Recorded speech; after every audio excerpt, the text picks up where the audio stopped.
déjame buscarlo. Lucas 9. Lucas 9, del 57 al 62. Ajá. Bueno, perdón que ya no la saludé de Ok. maneras. Gracias a Dios que aquí estamos. Sí, buenas tardes a todas, hermanas. Dios nos guíe para enseñarnos unas a otras al meditar en su palabra. El tema, pues como ya lo vimos, es sígueme, dice el Señor. Adelante, Mari Carmen. Así es. Sí, gracias, hermana. Buenas tardes. Yendo ellos, uno le dijo en el camino: Señor, te seguiré a donde quiera que vayas. Y le dijo Jesús: las zorras tienen guaridas y las aves de los cielos nidos, mas el Hijo del Hombre no tiene dónde recostar la cabeza. Y dijo a otro: sígueme. Y él le dijo: Señor, déjame que primero vaya y entierre a mi padre. Jesús le dijo: deja que los muertos entierren a sus muertos, y tú ve y anuncia el reino de Dios. Entonces también dijo otro: te seguiré, Señor, pero déjame que me despida primero de los que están en mi casa. Y Jesús le dijo: ninguno que poniendo su mano en el arado mira hacia atrás es apto para el reino de Dios. ¿Hasta ahí, hermana? Sí, muchas gracias. Pues ligamos este pasaje con el de Mateo 10, 38 y 39, porque seguir a Jesús significa tomar también su cruz. Y pues eso es lo que vamos a estar platicando un poquito en este momento. Allí en el pasaje de Lucas, en el versículo 2, desde antes, como contexto, leemos que el Señor ya había enviado a sus 12 discípulos a predicar el reino de Dios. Después de eso viene la narración de varios acontecimientos, milagros, la confesión de Pedro, el anuncio de Jesús de su muerte, su transfiguración, y antes de enviar a otros 70 a predicar el reino de Dios, Lucas menciona a 3 potenciales discípulos, que son de los que acabamos de leer. Un comentario de las Sagradas Escrituras señala que probablemente estos encuentros habían ocurrido tiempo antes en el ministerio del Señor, porque ahora ya el Señor está encaminándose a Jerusalén, y es quizá improbable que en ese momento hubiera habido esa situación, pero Lucas une la narración para señalar, para enfatizar lo que implicaba seguir al maestro y lo que podría significar para ellos. Ahora, antes de ver qué ocurrió en cada encuentro, nos ayudaría a definir qué es un discípulo. Y entre paréntesis, hermanas, cuando alguien quiera interrumpirme para hacer un comentario, con toda confianza, levante su mano y abre su micrófono para escucharla, ¿ok? Estamos compartiendo juntas. En el comentario del diccionario bíblico dice que un discípulo es un aprendiz o alumno, alguien que sigue a uno que le enseña. También el discípulo es el que acompaña o camina con el maestro. Ahora bien, vamos a entrar al pasaje. Vemos primero los versículos 57 y 58. Este primer hombre no fue llamado. Se ofreció voluntariamente de manera entusiasta, quizá por todo lo que le vivía en ese momento. El Señor le advierte que, al igual que él, el Hijo del Hombre, que así el Señor lo dice con toda intención, el Hijo del Hombre, predicando el reino de Dios, requería la determinación de vivir una vida, por así decirlo, fuera de lo común. El Señor estaba viviendo una vida de aquí para allá, predicando, sujetándose a las necesidades de su trabajo, sin tener dónde recostar su cabeza, sin tener un punto fijo para descansar. Así es como el Señor estaba diciéndole a este hombre, y pues al decirle esto, fue como una manera de disuadirlo. O sea, piénsalo bien, esto se requiere para seguir, para ser un discípulo. Ahora, los versículos 59 y 60. A este hombre el Señor le dice: sígueme. Probablemente, según dice Mateo en un comentario bíblico, este hombre fuese uno de los del círculo más amplio de seguidores de Jesús, que también Juan menciona en el capítulo 6, 66, cuando ya no quisieron seguir al Señor porque la palabra que él decía era dura para entender, ¿verdad? Ahora, ¿cuál es la razón que él da para no seguir de inmediato al Señor? Le dice, déjame que vaya y entierre a mi padre. Yo había pensado anteriormente que quizá este hombre era joven, que quería esperar a que su papá envejeciera y muriera, etcétera, ¿no? Pero en el comentario aprendí que no, más bien el sentido de la frase es que el papá ya había muerto y probablemente era una noticia que el hombre había recibido recientemente, porque de otra manera no se hubiese mezclado entre la multitud, pues conforme a la ley, una persona que estaba cerca de un cuerpo muerto y quería pues servir, quedaba contaminado o impuro según la ley levítica. Entonces el Señor a él le dice, es necesario atender el concepto más alto, más que la ley, dice. El Señor le dice, entonces deja que los muertos entierren a sus muertos. Esta expresión parece extraña. En una de las traducciones dice, deja que los muertos espirituales entierren a sus muertos. Y la verdad es que es muy significativo que el Señor lo haya expresado así. Y además es una expresión muy hermosa, porque para poder seguir al Señor es necesario tener vida espiritual. En este caso, el maestro demanda una decisión valiente. Ahora vamos al tercer encuentro, los versículos 61 al 62. A Jesús, este hombre le dice, te seguiré, Señor. No nos dice la escritura, no aclara el evangelista Lucas si la iniciativa la tomó el hombre o la tomó el Señor, pero ambas son posibles. Y en esta historia, dice un comentario bíblico, hay una similitud con el llamamiento de Eliseo mientras araba la tierra, que encontramos en Primero de Reyes 19. El Salvador le hace sentir a este hombre que en el reino de Dios debe realizarse una labor ardua, un trabajo esforzado. Y esa labor sería infructuosa si el labrador, cuya mano está en el arado, vuelve su mirada atrás. Leí también que el instrumento para arar, el que usaban en Oriente, era un tanto frágil que tendía a volcarse. Entonces, si el que estaba arando se descuidaba mirando hacia atrás, pues el arado podía salirse bruscamente del surco, se perdía la línea y también iba a ser más difícil su trabajo. A este hombre el Señor le está diciendo, es necesario una devoción total, no tener una mente dividida, no tener indecisión, seguir al Señor con todo el corazón, con una mente muy firme.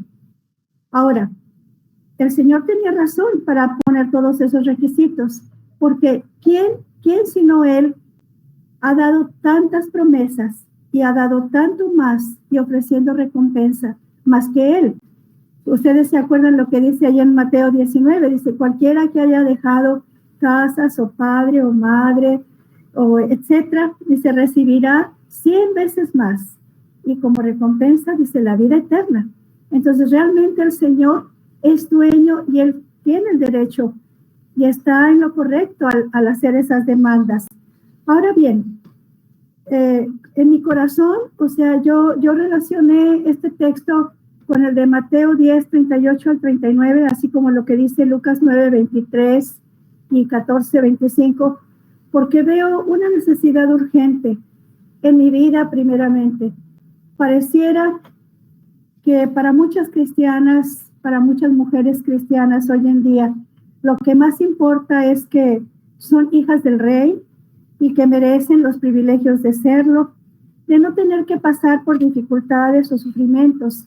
Y aún si algunas cristianas consideran la posibilidad de enfrentar trabajo duro en su vocación particular, no saben qué hacer ante esos retos, o quizá desconocen la rica provisión de Dios para enfrentarlos y las grandes y maravillosas promesas que Él ofrece al enfrentar esos requisitos del Señor.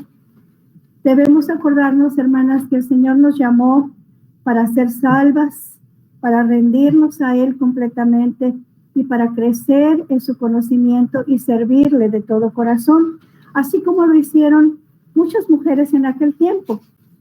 Seguramente ustedes sabían que hubo mujeres discípulas, ¿verdad?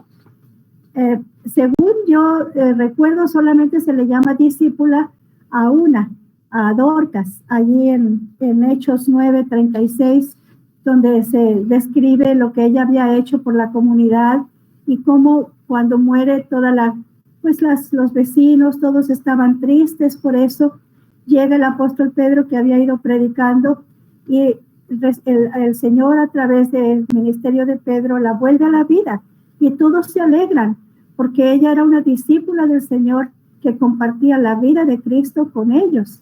Y pues así también en Lucas 8 mencionan otras mujeres como Juana, María Magdalena, y dice muchas que servían al Señor de sus propios bienes. Entonces había mujeres discípulas, y lo que el Señor demandó de los discípulos en aquel entonces lo demanda también de nosotras, quienes hemos venido a ser suyas y que por lo tanto somos sus discípulas. Ahora, ¿por qué el texto de Mateo? Porque en ese llamado hay una cruz, que es la cruz de Cristo. Entonces vamos a entrar a ese pasaje con un poquito más de calma. Ahora, ¿qué significa tomar la cruz? Yo recuerdo que incluso yo misma llegué a usar la frase en broma o como fuera, pero mucha gente dice en tono así como de resignación: no, pues me tocó un mal matrimonio, esa es mi cruz. O me tocó tener estas enfermedades, esa es mi cruz. Me tocó un esposo difícil, esa es mi cruz. Pero no, hermanas, esa no es la cruz de que está hablando el Señor. La cruz del Señor puede incluir sufrimiento, ¿verdad? O el reto de tener mala salud o X, lo que ustedes gusten llamar, pero esa no es la cruz.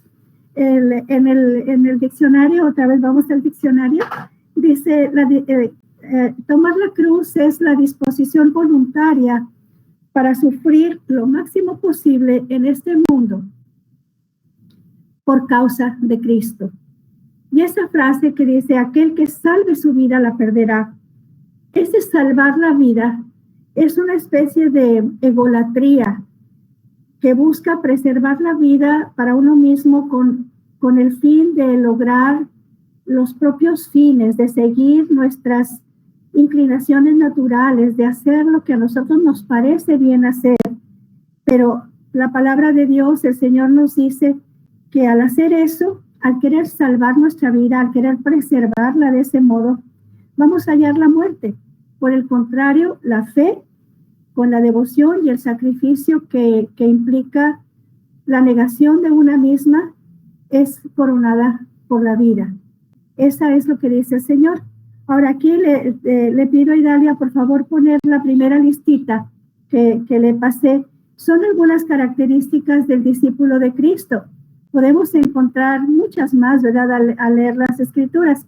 Y bueno, pensando en los hombres de nuestro relato de Lucas 9, pues no seguimos a Cristo por causa de un entusiasmo pasajero emocionalmente, no lo seguimos con reservas o con temor, no lo seguimos estableciendo nuestras propias condiciones y métodos para servirlo. Vamos a ver allí en la lista, si ustedes se fijan.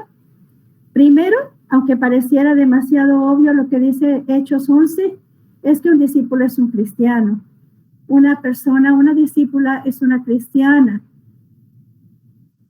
Lucas 6 dice que es una cristiana que está bajo su Señor, porque el discípulo no es mayor que su Señor. Como ya dijimos en Marcos 9:31, el discípulo es un aprendiz, es enseñable. En Mateo 28 dice que el discípulo es enviado a predicar el reino de Dios. En Lucas 14:26 dice que el discípulo se niega a sí mismo de una manera continuada, aborrece su egolatría natural, lucha contra ello. En Juan 1:37, ese discípulo reconoce y escucha la voz de su pastor. Juan 6:66 nos dice que el discípulo no vuelve atrás. El verdadero discípulo, el que no es un seguidor emocional, no vuelve atrás. Hechos 2:42 dice que el discípulo permanece en la doctrina de los apóstoles y en la comunión de la iglesia. Juan 13 dice que el discípulo ama a sus condiscípulos. Nos amamos las unas a las otras como discípulas de Cristo. Nos apoyamos, nos motivamos, oramos unas por otras y bueno, ya lo que hemos aprendido acerca de toda esa amonestaciones del Señor de vivir para Él, sirviéndonos unos a otros. Ahora, allá abajito, no sé, creo que no se alcanzó a leer. Bueno, en esta lista, esta todavía no, hermana Idalia. La otra, la anterior, la de algunas características del discípulo. Si me haces favor. Las características del discípulo. Sí, enseguida, permítame. Sí, no, está bien. Les voy adelantando que por todas estas realidades que acabo de enumerar, que son características del discípulo, el discípulo también sufre amenazas. Hay obstáculos en el camino de su servicio.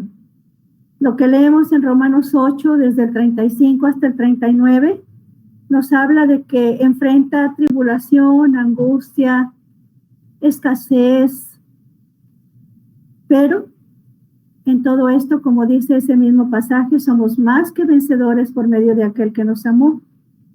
Ahora, el discípulo se disciplina a sí mismo. Y me pareció también muy interesante una definición que encontré en el diccionario bíblico, que la disciplina es literalmente salvando la mente. Es como un llamado a tener una mente sobria, dominio propio. Eso es la disciplina. Eso me pareció a mí muy interesante. Probablemente ustedes ya la habían visto, pero y finalmente algo que a mí me impactó mucho cuando fui leyendo el contexto de Lucas. El Señor había firmado su rostro hacia Jerusalén. Y el discípulo de Cristo, nosotras como discípulas, afirmamos nuestro rostro hacia la ciudad celestial. Y cuando el mundo ve esa firmeza en nuestra vida, en nuestro semblante, no le gusta. Entonces se va a oponer. No nos conoce, dice primera de Juan 3:1, ¿verdad? Dice, por eso el mundo no nos conoce, porque no lo conoció a Él. Entonces realmente es algo precioso cómo vemos en la vida del Señor lo que nosotras como discípulas siguiéndole tenemos y podemos porque Él nos ha dado el recurso. Gracias, Idalia. Bueno, esa es la que sigue, si nos vamos a esperar tantito. Esa todavía no. Y por último, en cuanto a las características del discípulo, el discípulo está lleno del gozo del Espíritu Santo. Allí radica su fuerza. Allí radica la fuerza del discípulo, allí radican sus recursos, porque la vida nuestra ha sido canjeada por la de Él. ¿Se acuerdan lo que dice Gálatas 2:20? Si lo saben de memoria, ¿lo quieren repetir? Dice, ya no vivo yo. Si quieren buscarlo, podemos buscarlo. Es un versículo muy importante. Esa es, Idalia, gracias. La puedes dejar allí si quieres un ratitito. ¿Ya encontraron Gálatas 2:20? Dice, ya no vivo yo, mas vive Cristo en mí. Y lo que ahora vivo en la carne, vivo en la fe del Hijo de Dios, el cual me amó y se entregó a sí mismo por mí. A sí mismo por mí. En la biografía de Hudson Taylor termina con esas palabras, dice, el capítulo se llama La vida canjeada. Y eso es cambiamos nuestra vida por la de Él. Él cambió nuestra vida por la de Él. Bendito sea el Señor. Ahora, vamos a pasar a otra consideración. ¿Qué significa en la vida cotidiana llevar la cruz? pues aquí voy a pedir su ayuda, su participación cuando la quieran dar. Tomar la cruz demuestra a otros y aún a mí misma el valor que Dios tiene para mí y por qué lo sigo. Tomar la cruz de Cristo significa una demostración de cuánto vale Dios para mí. ¿Por qué lo sigo? Lo sigo porque es popular ser un seguidor de Cristo y hablar el lenguaje cristiano. Hoy en día es muy popular que todas las personas digan, Dios te bendiga, bendiciones, rezo por ti, etc. Pero, ¿por qué lo seguimos? Lo adoro como lo adoró Abraham, dispuesto a entregar a su único, a Isaac. ¿Puedo yo adorarlo de esa manera? ¿Haré yo lo que él me pida? ¿Estaré dispuesta a renunciar a algo muy preciado para mí si él me lo pide? Pues Dios conoce nuestros más íntimos anhelos, que pueden ser muy genuinos, muy legítimos, pero si Dios me pide renunciar a alguno, ¿estaré dispuesta a hacerlo como hizo Abraham con Isaac? ¿Creeré sus promesas? Como Abraham creyó la promesa de que Dios iba a hacerlo padre de muchas gentes y a darle una generación a través de Isaac. Por eso la escritura clara dice, nunca dudó por incredulidad de la promesa de Dios. Sabía que Dios habría de hacer algo con Isaac. Y nosotros vamos a creer las promesas de darnos lo que Él quiere en el momento que Él quiera. No podemos pensar en que Dios promete cualquier cosa que se nos antoja. Allí están las promesas de la palabra de Dios. Y Él dicho que Él cumplirá lo que ha prometido. Ahora, ¿querría renunciar a cierto nivel económico para disponer de más dinero para Él? ¿Estoy dispuesta a someter a Él mi agenda personal para seguir su agenda? Y esto para mí me hace pensar mucho en las mujeres jóvenes que tienen pues un hogar, que tienen también un trabajo profesional que atender, tienen una agenda tan llena, como dicen ahora los jóvenes, están conectados 24/7, ¿verdad? Ya no tienen un horario de 8 a 5, ¿no?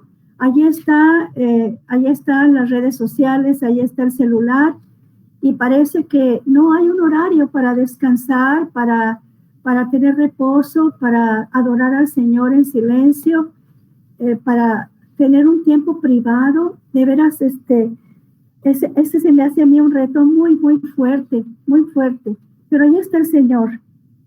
Ahora, en esto entra también, pues, establecer prioridades en mi plan de trabajo para tener más tiempo y energía para tener comunión con Él, mediante la lectura de su palabra, de la oración y de la comunión con los creyentes. Estoy dispuesta a esforzarme estableciendo prioridades. Estoy dispuesta también a renunciar a mis hijos para que les sirvan. He conocido padres que cuando supieron que sus hijos querían dedicarse al trabajo misionero o al ministerio, pues se sintieron mucho temor, preferían que sus hijos siguieran sus carreras profesionales que habían elegido. Hay muchos testimonios en la historia de las misiones mundiales. Un deportista muy famoso, pero bueno, no quiero desviarme, como de mujeres también que renunciaron a algo que podía ser productivo, digamos, humanamente hablando, para servir al Señor en situaciones muy difíciles. Hay un libro muy bonito de una mujer de apellido Tucker que se llama, pues es historia de las misiones mundiales y del papel de la mujer en ese campo precisamente. Y pues hay muchas que podríamos citar, que de veras es una bendición saber que Dios nos ha dado cualidades particularmente a cada una para servirle, además del llamado en términos generales de ser mujeres y de tener ese gran privilegio de amar a quienes Dios nos ha puesto a nuestro cuidado, de ordenar nuestra casa, de tener listos nuestros negocios. O sea, y probablemente también haya muchas mujeres que tienen cualidades particulares con las que servir al Señor, como Dorcas. Yo no. Pero hay muchas maneras en que podemos servir al Señor sirviendo a los demás. Estoy dispuesta a seguir eso. Estoy dispuesta también, y esto para mí es un llamado muy especial a las mujeres jóvenes, a las jovencitas, a las señoritas, a rechazar caer bajo la seducción de los deseos sensuales, a fin de proclamar que Él es para mí de más valor que todas las cosas. Yo creo sinceramente que si las jóvenes cristianas que ahorita enfrentan el reto de ideas muy contrarias a la palabra de Dios, que a veces caen bajo la seducción de, pues todo mundo lo hace, no pasa nada, esa es la cultura de nuestros días, tu cuerpo es tuyo, puedes hacer con él lo que tú quieras. Son mentiras en las que se cae por descuido de la palabra del Señor, porque vamos dejando que entren a la mente y las vamos haciendo propias aún sin darnos cuenta. El diablo es muy sutil en sus engaños, entonces es mucho más fácil rechazar un pecado que es muy obvio, a uno que sutilmente se va infiltrando en la vida. Creerás, pues amada hermana jovencita, creerás realmente que ya no te perteneces a ti misma, que le perteneces a Cristo, que tu cuerpo es de Cristo. Reconozco cabalmente que Él me compró por un precio muy alto y que soy de Cristo, que mi cuerpo es de Él. Y pues creer es obedecer. Y pues Tito dice que renunciamos a la impiedad y a los deseos mundanos, ¿verdad? El Señor nos dice qué forma tiene esa obediencia. Pues que el Señor nos ayude, hermanas. Yo sé que hay muchas otras preguntas que podemos hacernos a nosotras mismas. ¿Cómo puedo demostrar qué valor tiene el Señor para mí? ¿Y cómo podemos orar por nuestras hermanas jóvenes, por las señoritas, por las mujeres solas que quizás se sienten desanimadas porque necesitan compañía, porque necesitan consuelo, que tienen anhelos muy propios, muy apropiados? Está allí el Señor. Necesitamos orar unas por otras para que el Señor nos aliente y nos fortalezca en cada área de la vida. Ahora quiero pasar a algo que me parece, pues, quizá lo más importante de todo, ¿verdad? El Señor nos ha amado con un amor inalterable, con un amor eterno, y en seguirlo, aunque en el camino hay obstáculos y algunos bastante serios, hay gozo. En seguirlo hay gozo. Ahora sí, hermana Idalia, te agradezco la otra listita. Hay gozo en seguirlo y yo me gozo en seguirlo. Y me gozo, así nada más para tener una idea, hermanas, allí, por ejemplo, me gozo como los 70 que volvieron con gozo después de haber predicado el Evangelio y ver lo que producía en las vidas. Y el Señor les dijo, no se gocen tanto de que los demonios se les sujetan. Gócense porque sus nombres están escritos en el libro de la vida. Ahí lo vemos en Lucas 10. En Hechos 5, el gozo que tuvieron Pedro y Juan cuando después de haber sido amenazados y de haber sufrido, dijeron que tenían gozo por ser tenidos por dignos de padecer por el nombre del Señor.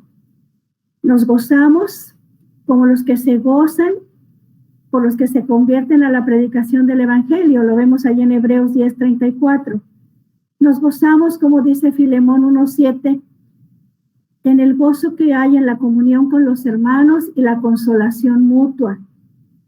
Nos gozamos, como dice Santiago 1, al saber que ante cualquier prueba ya tenemos la victoria. No tenemos por qué temer cuando entramos en diversas tentaciones o pruebas. El Señor está con nosotros, ya tenemos la victoria. En Hebreos 12:11, nos gozamos por el fruto apacible que produce la disciplina del Señor. Y principalmente porque Hebreos 12:2 nos dice que nuestro Salvador se gozó. Quisiera que leyéramos ese texto, por favor. Si quieren abrir su Biblia allí en Hebreos 12:2, Hebreos 12:2.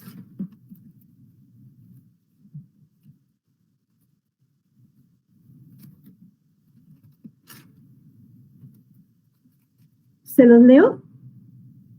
Bueno, voy a leer desde el 12, desde el 1, versículo 1, perdón. Por tanto, nosotros también, teniendo en derredor nuestro tan grande nube de testigos, despojémonos de todo peso y del pecado que nos asedia, y corramos con paciencia la carrera que tenemos por delante, puestos los ojos en Jesús, el autor y consumador de la fe, el cual, por el gozo puesto delante de él, sufrió la cruz, menospreciando el oprobio, y se sentó a la diestra del trono de Dios. Y voy a dejar para el final el siguiente versículo, el 3. Mi invitación para ustedes, para mí misma, hermanas, es lo que dicen los versículos que ahorita voy a leer. Uno está en 1 Corintios 15:58. El otro está en Hebreos 12:4, precisamente. Y el último está en Hebreos 10:35. Dice así la palabra: estad firmes y constantes, creciendo en la obra del Señor siempre, sabiendo que vuestro trabajo en el Señor no es en vano. 1 Corintios 15:58. Hebreos 12, del 3 al 4. Pero leo: considerad a aquel que sufrió tal contradicción de pecadores contra sí mismo, para que vuestro ánimo no se canse hasta desmayar, porque aún no habéis resistido hasta la sangre, combatiendo contra el pecado. Hebreos 12:4. Y aquí, hermanas, me detengo también un momento leyendo en un libro de Joseph Stowell que se llama La luz del amanecer. Él comienza un capítulo de una manera muy interesante. Dice: entre el saludo cortés que le damos a Dios los domingos por la mañana a la hora del culto en la iglesia, y la persecución que hay para algunos misioneros que enfrentan la muerte por causa del Señor, hay un abismo enorme. Hay un abismo enorme. Nosotras no estamos sufriendo aquí persecución, no de ese tipo. Sabemos que aún aquí en nuestro México hay persecución para los que proclaman a Jesucristo, para los creyentes fieles que siguen al Señor.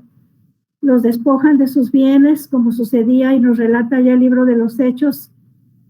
Los obstaculizan sus reuniones, los amenazan, y aún algunos les han dado muerte. Y eso ocurre mucho en algunos países de Oriente Medio, en Irán, en otros países. No quiero mencionar alguno nada más porque sé que hay muchos. Y la verdad es que nosotras y ustedes, jóvenes hermanas, no enfrentan ese tipo de lucha. Nuestra lucha realmente es contra el pecado. Nuestra lucha es contra el pecado en todas sus formas. La incredulidad que se muestra en tantas formas. Así que pues la exhortación, la amonestación del Señor en Hebreos 10:35 es: no perdáis pues vuestra confianza, que tiene grande galardón. Pues esa es mi meditación para ustedes hoy, hermanas. Yo sé que ustedes pueden estudiar mucho acerca de lo que es el discipulado, de lo que es la entrega al Señor, rendirnos a Él, pero pues podemos cantar otra vez con Mónica si quieren ese canto de Sígueme, si está por ahí Moni todavía ahí cantando con Josué, y decirle al Señor, Señor, me rindo a ti, me rindo, Señor, estoy dispuesta a rendirte todo mi ser, a rendirte mi vida, como dice ahí Romanos 12, 1 y 2, ¿verdad? Y eso lo he de hacer constantemente, o sea, la lucha es constante. Gracias a Dios que Él está allí y Él, tenemos todos los recursos suyos, el poder de su Santo Espíritu. Así que pues cantemos juntas y oremos al final para darle gracias a Dios porque Él es fiel.